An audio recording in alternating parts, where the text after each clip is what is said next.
Bonjour à tous, j'espère que vous allez bien. Je vous propose aujourd'hui une vidéo autour du matériel, c'est-à-dire qu'on va regarder ensemble, dans une fourchette de prix entre 799 euros, allez, 800 euros et 1500 euros, eh bien les produits que vous allez pouvoir choisir si vous voulez vous équiper d'un ordinateur pour SketchUp. Et bien sûr, tout ce qui va autour, le photoréalisme, Photoshop, le photomontage, etc., etc., le vidéomontage. Donc, avant de commencer ce choix et cette présentation de produits, je vous propose de faire un petit peu de théorie. On va expliquer clairement pourquoi il y a un processeur, pourquoi il y a une carte graphique et pourquoi il y a de la RAM. Donc c'est vraiment les trois acteurs qu'il faut vraiment surveiller quand vous achetez un ordinateur. Combien j'ai de RAM, pourquoi j'ai ce processeur-là et quelle carte graphique je dois utiliser. Alors déjà, le processeur, c'est le cerveau de l'ordinateur, c'est lui qui va faire tous les petits calculs. Par exemple, quand je suis dans SketchUp, je vais déplacer mon objet à droite, je vais multiplier un objet par 100, par 200, par 300, c'est le processeur qui va faire tous ces calculs. Lorsque le processeur en peut plus, c'est-à-dire qu'il n'est pas assez puissant, ou vous lui donnez trop de charge de travail, eh bien il y a la RAM qui va prendre le pas derrière, d'accord? C'est une espèce de soupape qui va prendre la suite si votre processeur est en train de surchauffer.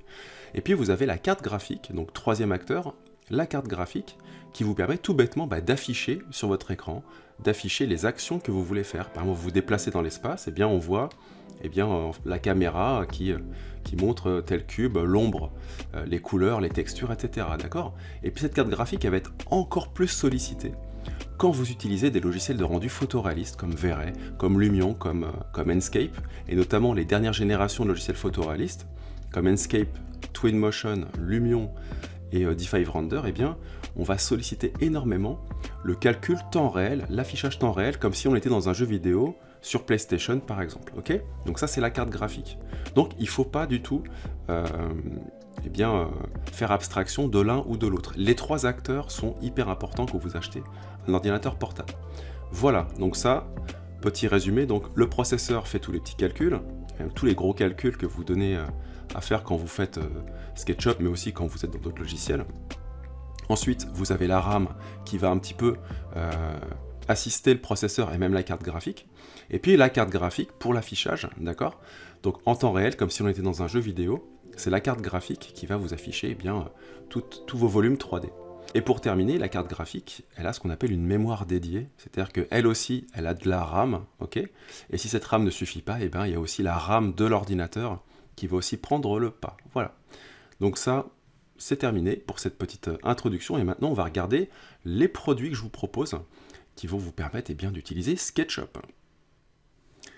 Bien, maintenant on va passer donc à la présentation des 5 produits. Alors pourquoi je vous ai fait une sélection d'ordinateurs portables entre 799 euros et 1499 euros? Parce que c'est un premier pas pour acheter votre premier ordi ou passer à un ordinateur qui est plus compétent que celui que vous avez aujourd'hui. D'accord? Et bien sûr, après c'est une question de prix. Je ne peux pas vous montrer des ordinateurs à 3000, 4000, 5000 euros. Je sais très bien que ça va intéresser 2% des gens qui regardent cette vidéo. Donc je pense aussi à votre épargne. Voilà. Alors premier ordinateur. Alors j'ai fait une sélection, il y a essentiellement de l'Asus et de l'Acer. Alors il faut savoir que il y a Asus, Acer, vous avez aussi HP, vous avez aussi MSI, bref. Mais ce qui est plus important de voir, c'est vraiment ce que je vous expliquais en préambule, c'est les composants. Donc là, on a par exemple sur ce premier prix, 799 euros, vous avez un processeur qui est un i5 9e génération. Donc aujourd'hui, on en est plutôt à de la 11e, voire à de la 12e génération. Mais c'est un processeur qui marche très bien. De toute façon, pour ce prix-là, on ne peut pas avoir un truc top, très très top. Par contre, on a un disque dur SSD de 512 Go, ce qui est très bien. Vous avez 8 Go de RAM, ce qui n'est pas merveilleux, mais c'est le minimum. Et puis, une NVIDIA GeForce GTX 1650, qui est la carte graphique. Alors, cette configuration-là, c'est vraiment la configuration minimum. Vous verrez, si vous utilisez SketchUp, ça suffira largement, Photoshop suffira largement, vous pouvez même faire du montage vidéo. Après, pour le rendu photoréaliste, on va plutôt commencer à partir de la GTX 1650. Même certains logiciels vont ne pas accepter cette configuration-là. Mais voilà, à ce prix-là, vous avez un ordi qui vous permet déjà d'avoir quelque chose d'intéressant. Ensuite, on passe à l'Acer Nitro, qui lui a un écran 15 pouces. On passe à de l'AMD Ryzen, qui est un processeur qui est très bon aussi, qui est équivalent au processeur Intel. Et là, on passe par contre à une carte graphique qui est beaucoup plus sérieuse, la RTX 3060. On a une RAM de 8 Go et un disque dur 512 Go de SSD. Donc pour 1175 €, donc un petit peu plus, on a déjà une configuration qui est plus intéressante.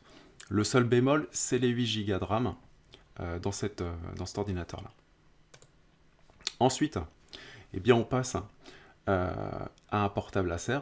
Donc là, on va retrouver un processeur Intel, cette fois-ci de 10e génération, 8 Go de RAM, une RTX 3060. Donc vous voyez là, on a fait un petit bond de 10 €, 10-15 €, et on a quasiment les mêmes ordis, d'accord?